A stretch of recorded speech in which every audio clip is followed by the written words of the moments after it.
हाय, आपके साथ मैं हूँ Surabhi Sharma. India TV YouTube channel subscribe करिए, बेल आइकन दबाएं। प्रधानमंत्री मोदी आज G7 सम्मेलन को फिर से संबोधित करने वाले हैं। मीटिंग का एजेंडा बहुत वाइड है, जिसमें चीन से लेकर कोरोना तक पर बात हो रही है। इधर मोदी के विरोधी प्रधानमंत्री को घर में ही घेरने की प्लानिंग कर रहे हैं। सियासत की अगली बड़ी लड़ाई के लिए मोदी को 3 ओर से घेरने का प्लान किया है और उससे लड़ने के लिए कैसे तैयारी कर रहे हैं नरेंद्र मोदी। दिल्ली से लेकर मुंबई तक सियासी हलचल इस रिपोर्ट से पूरी समझ में आएगी।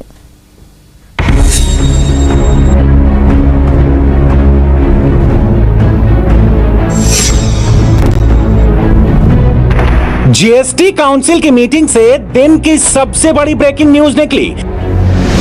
कोरोना वैक्सीन पर पहले की तरह 5% जीएसटी जारी रहेगी और जीएसटी कलेक्शन का 71% शेयर राज्यों को मिलेगा। 21 जून से राज्य सरकारों को वैक्सीन की एक भी डोज नहीं खरीदनी होगी, इसलिए राज्य सरकारों को वैक्सीन पर 1 पैसे का टैक्स नहीं देना होगा। वैक्सीन कंपनियों से 75% वैक्सीन केंद्र सरकार खरीदेगी। वैक्सीन पर 5% की जीएसटी भी केंद्र सरकार चुकाएगी और जीएसटी अकाउंट में आए पैसे का 71% हिस्सा राज्यों को शेयर के रूप में मिलेगा। यानी केंद्र सरकार राज्यों को वैक्सीन फ्री में देगी और जीएसटी के पैसे भी देगी। जो सेंट्रल गवर्नमेंट खरीद रही है 75% और सेंट्रल गवर्नमेंट उसमें जीएसटी भी पे कर रही है, मगर जब लोग गवर्नमेंट के हॉस्पिटल के द्वारा सेंट्रल गवर्नमेंट के सप्लाई जो हो रही है 75% का मुफ्त में दिलाया जा रहा है, जनता के ऊपर उसके असर कुछ भी नहीं होगा। नरेंद्र मोदी के सियासी दुश्मन सोते जागते संघीय ढांचा को नुकसान पर हल्ला मचाते हैं, मगर संघीय ढांचे का मोदी मॉडल क्या है, ये जीएसटी काउंसिल के ताजा फैसलों से पता चलता है। केंद्रीय वित्त मंत्री निर्मला सीतारमण 28 राज्यों के वित्त मंत्रियों के साथ चर्चा के लिए बैठी, तो राज्यों के साथ मिलकर कुछ और अहम डिसीजन लिए। ब्लैक फंगस की दवाइयों पर 0% जीएसटी, रेमडेसिविर पर 12% की जगह 5% जीएसटी, मेडिकल ऑक्सीजन पर 12% की जगह 5% जीएसटी, ऑक्सीजन कंसंट्रेटर और वेंटिलेटर पर भी 12% की जगह 5% जीएसटी, एम्बुलेंस पर 28% की जगह 12% जीएसटी, सैनिटाइजर और डिजिटल थर्मामीटर पर 18% की जगह 5% जीएसटी, पल्स ऑक्सीमीटर पर 12% की जगह 5% जीएसटी और इलेक्ट्रिक फर्नेस पर 18% की जगह 5% जीएसटी। जिस वक्त मोदी सरकार कोरोना के इलाज से जुड़ी मशीनों और दवाइयों पर जीएसटी टैक्स घटा रही थी, उसी वक्त राहुल गांधी और प्रियंका गांधी सोशल मीडिया पर नया हैशटैग चला रहे थे, हैशटैग जिम्मेदार कौन। प्रियंका ने इस हैशटैग के साथ एक वीडियो भी अटैच किया। The government failed us on every front. They could have managed the situation so that we had enough oxygen for all the hospitals. They could have listened to experts, increased the number of beds. They could have ordered vaccines when other countries ordered them back in June and July and May 2020. But they did none of this. They just left people to fend for themselves. They are answerable to the people of India. Rahul और Priyanka Twitter पर अब भी पुरानी तस्वीरें, पुराने video घुमा रहे हैं, जबकि नरेंद्र मोदी 1000 दिन आगे की सोचकर चल रहे हैं। प्रधानमंत्री ने शुक्रवार देर रात अपने घर पर हाई लेवल पॉलिटिकल मीटिंग की, जो करीब 3.5 घंटे चली। नरेंद्र मोदी के घर पर 210 मिनट वाली मीटिंग में कौन कौन शामिल हुए, उनकी फहरिस्त देखने भर से मीटिंग की इंपॉर्टेंस का पता चल जाता है। मोदी की हाई लेवल मीटिंग में अमित शाह प्रेजेंट थे, जो देश के गृह मंत्री हैं। जेपी नड्डा शामिल हुए, जो बीजेपी अध्यक्ष हैं। बीएल संतोष बीजेपी के संगठन महामंत्री हैं। इनके अलावा मोदी ने 2 और मंत्रियों को बुलाया, रविशंकर प्रसाद जो आईटी और कानून मंत्री हैं, डॉक्टर जितेंद्र सिंह पीएमओ में राज्य मंत्री हैं। जिस दिन prime minister Narendra Modi UP के चीफ मिनिस्टर योगी आदित्यनाथ से मिले, उसी दिन रात में 3.5 घंटे की पॉलिटिकल मीटिंग हुई, तो सबने कल्पना के घोड़े दौड़ाए। मोदी की मीटिंग के बारे में आपने कई बातें सुनी होंगी, कई बातें पढ़ी होंगी। कोई कैबिनेट विस्तार की बात बताता है, कोई यूपी में बदलाव की अटकल लगाता है, मगर सच्ची खबर इंडिया टीवी के सीनियर एडिटर देवेंद्र पराशर के पास है। मोदी मंत्रिमंडल का विस्तार जल्द ही होना है, लेकिन आजकल पीएम मोदी के निवास पर जो बैठकों का सिलसिला चल रहा है, उन बैठकों का मंत्रिमंडल विस्तार से कोई खास लेना देना नहीं। मोदी 2.0 सरकार के 2 साल पूरा होने के बाद पीएम मोदी ऐसी 5 मैराथन बैठक कर चुके हैं।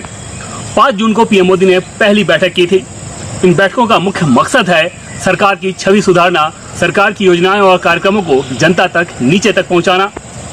कोशिश ये की जा रही है कि सरकार के कार्यक्रम और योजनाओं में जन भागीदारी ज्यादा से ज्यादा हो और बीजेपी के राष्ट्रीय अध्यक्ष जेपी नड्डा और संगठन महामंत्री बीएल संतोष इसलिए मौजूद रहते हैं ताकि सरकार के कार्यक्रमों को जनता तक पहुंचाया जा सके। साथ ही साथ विपक्ष जिस प्रकार से हमले कर रहा है उसके खिलाफ भी मास्टर प्लान तैयार करने की रणनीति है। कोरोना की दूसरी लहर और बंगाल में ममता की विजय के बाद मोदी के दुश्मनों को पॉलिटिकल ऑक्सीजन मिला है। 2024 की बड़ी लड़ाई के लिए विरोधियों की अपनी तैयारी है, तो मोदी भी कमर कसकर तैयार हो रहे हैं। मोदी विरोधियों को लगता है कि कोरोना ने उनको मोदी के खिलाफ मौका दिया है। नरेंद्र मोदी विपक्ष को इसी मुद्दे पर मात देने के लिए रेडी हो रहे हैं। मोदी फ्री वैक्सीन और फ्री राशन दे रहे हैं, केंद्र की योजनाओं को जनता तक पहुंचाएंगे। मोदी के मंत्री सोशल मीडिया पर सक्रियता बढ़ाएंगे। हर मंत्री अपने अपने विभाग की स्कीम बताएंगे। भ्रम और अफवाहों का जवाब दिया जाएगा। संगठन जन भागीदारी बढ़ाने में एक्टिव होगा। पीएम मोदी के साथ मंत्रियों को जब बैठक के लिए बुलाया जाता है तो उन्हें बताया जाता है कि बैठक में वो अपनी बात खुलकर कह सकते हैं।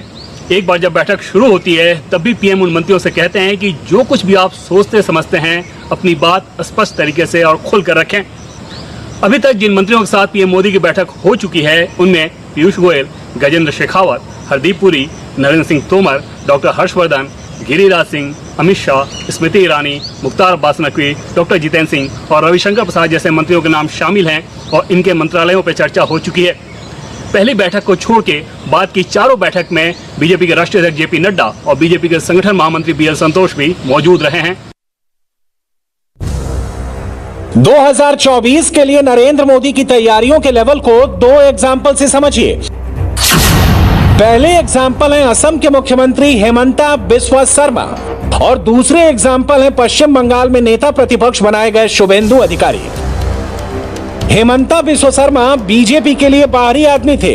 वो कांग्रेस से बीजेपी में आए। 5 साल में उन्होंने अपनी लॉयल्टी साबित की। बीजेपी के लिए उनकी काबिलियत साबित हो गई तो हेमंता असम के मुख्यमंत्री बनाए गए। हेमंता बिस्वा शर्मा का सीएम बनना बीजेपी की सियासत का टर्निंग पॉइंट है। कांग्रेस से आए हेमंता को आरएसएस ने भी अडॉप्ट कर लिया है। हेमंता ने नागपुर जाकर आरएसएस के प्रमुख मोहन भागवत से मुलाकात की। इस मुलाकात से पहले ही असम के मुख्यमंत्री ने वो चर्चित बयान दिया जिसमें उन्होंने अप्रवासी मुसलमानों से आबादी कंट्रोल करने को कहा। इसी हफ्ते शुभेंदु अधिकारी ने प्रधानमंत्री के साथ 1-to-1 मीटिंग की। शुभेंदु को हाईकमान का क्लियर मैसेज मिल गया है। शुभेंदु बंगाल में टिकेंगे, ममता से लड़ेंगे तो 5 साल बाद सीएम फेस भी बनाए जाएंगे। नरेंद्र मोदी को शुभेंदु में टिकने का मादा दिख रहा है, इसलिए शुभेंदु बीजेपी में रह गए और मुकुल रॉय बाहर हो गए। 2024 के लिए ये तो हुई मोदी की तैयारी। इसी तैयारी के लिए मोदी कैबिनेट में भी कुछ चेहरे बदल जाएंगे। डिटेल हम आगे बताएंगे। उससे पहले मोदी विरोधियों की तैयारी देख लेते हैं। मुंबई में शरद पवार के घर सिल्वर ओक में ममता बनर्जी के कैंपेन मैनेजर प्रशांत किशोर और एनसीपी सुप्रीमो शरद पवार के बीच 3.5 घंटे की मीटिंग की बहुत चर्चा है। मुंबई से जो खबरें आ रही हैं उनसे लगता है कि पूरब, पश्चिम और दक्षिण भारत से एक साथ प्लानिंग हो रही है। कोलकाता, मुंबई और चेन्नई में पॉलिटिकल फोर्स बनाई जा रही है। मोदी के सारे विरोधी एक होकर दिल्ली घेरने का प्लान बना रहे हैं। इस प्लान में प्रशांत किशोर की भूमिका कैटलिस्ट की है। एक तरह से कहें तो पीके फेविक्विक बनकर मोदी विरोधियों को जोड़ने की जुगत लगा रहे हैं। प्रशांत किशोर करीब 3.5 घंटों तक सिल्वर ओक पर रहे। इस दौरान उन्होंने पवार को एक पावर पॉइंट प्रेजेंटेशन भी दिया। पीके अपने प्लान में कांग्रेस को माइनस करके चल रहे हैं। पीके ने शरद पवार को बताया कि लोकसभा की 400 ऐसी सीटें हैं जहां पर विपक्ष अगर एकजुट हो जाए तो कांग्रेस को माइनस करके भी नरेंद्र मोदी को हराया जा सकता है। पवार ने प्रशांत किशोर की तमाम बातों को गंभीरता से सुना। इस मीटिंग में सुप्रिया सुले और जयंत पाटिल भी मौजूद थे। मीटिंग के बाद पवार ने प्रशांत किशोर के साथ लंच भी किया। प्रशांत किशोर जिस फेडरल फ्रंट का पैकेज बनाकर शरद पवार के पास ले गए वो फेडरल फ्रंट ममता बनर्जी का ब्रेन चाइल्ड है। ममता 2019 में भी फेडरल फ्रंट बनाना चाहती थी, तब बात नहीं बनी थी। अब 2021 में कोरोना की दूसरी लहर के बाद ममता बनर्जी को इसका माहौल बनता दिख रहा है।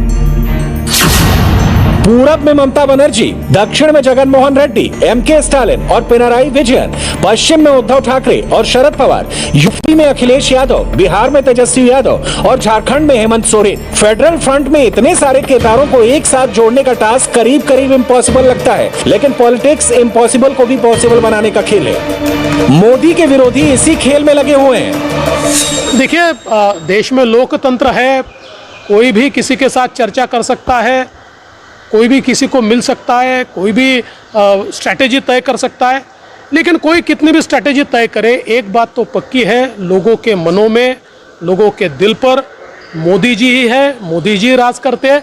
और 2024 के चुनाव में कोई साथ आए, कोई स्ट्रैटेजी तय करे, तब भी मोदी जी के नेतृत्व में ही सरकार चुनकर आएगी।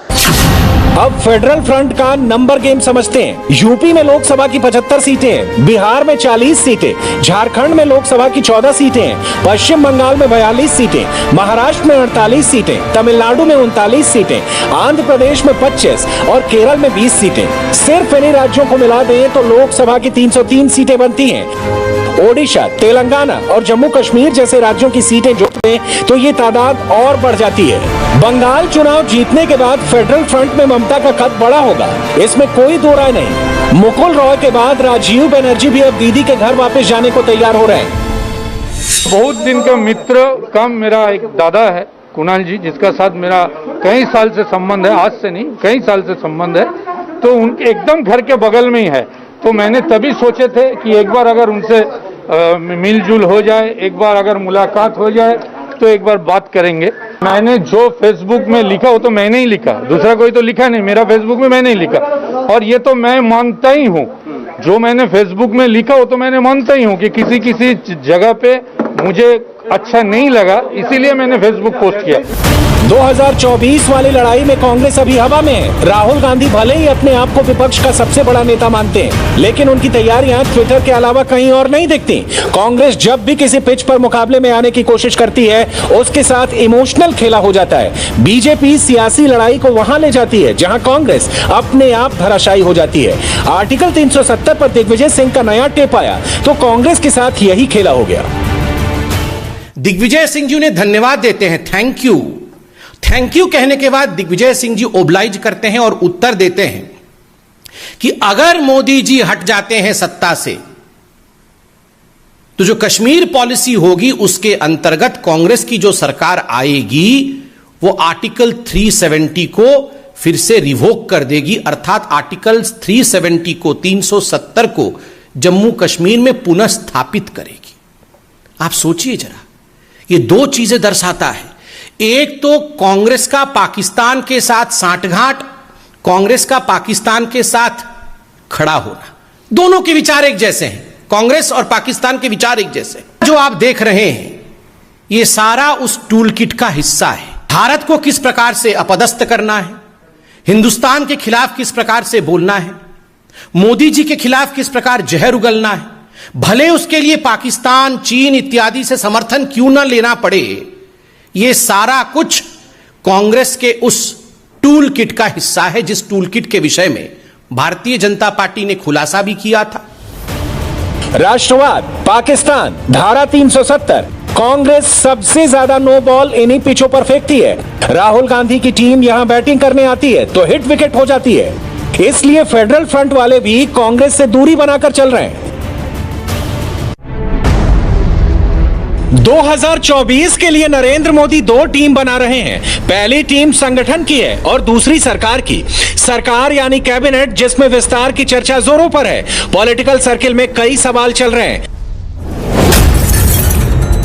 मोदी मंत्रिमंडल का विस्तार कब होगा? नरेंद्र मोदी किस किस को मंत्री बनाएंगे? क्या किसी मंत्री की छुट्टी भी होगी? कैबिनेट में किसे रखना है यह प्रधानमंत्री का विशेषाधिकार है। मोदी क्या सोचते हैं ये किसी से शेयर नहीं करते। फिर भी कुछ नाम है, कुछ चेहरे हैं जिनका मोदी कैबिनेट में आना करीब करीब पक्का है। पहला नाम है सर्बानंद सोनोवाल।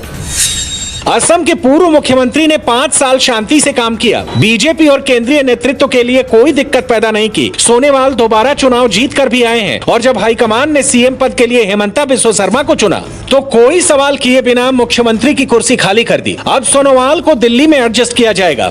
ज्योतिरादित्य सिंधिया को कैबिनेट में लाने का वादा किया गया था। सिंधिया को राज्यसभा में भी भेजा गया। अगर कोरोना ना आता तो सिंधिया पहले ही मंत्री बन जाते। सिंधिया को सेंटर में लाकर नरेंद्र मोदी ये क्लियर मैसेज देंगे कि एमपी शिवराज ही संभालेंगे। मोदी कैबिनेट में सुशील मोदी का आना भी 99% पक्का है। बिहार में सरकार गठन के समय ही सुशील मोदी से इसका वादा किया गया था, इसीलिए सुशील मोदी राज्यसभा लाए गए और अब मंत्री बनाए जाएंगे। हाईकमान के निर्देश पर सुशील मोदी ने बिहार का मुंह छोड़ा, इसका पुरस्कार उनको दिल्ली में मिलेगा।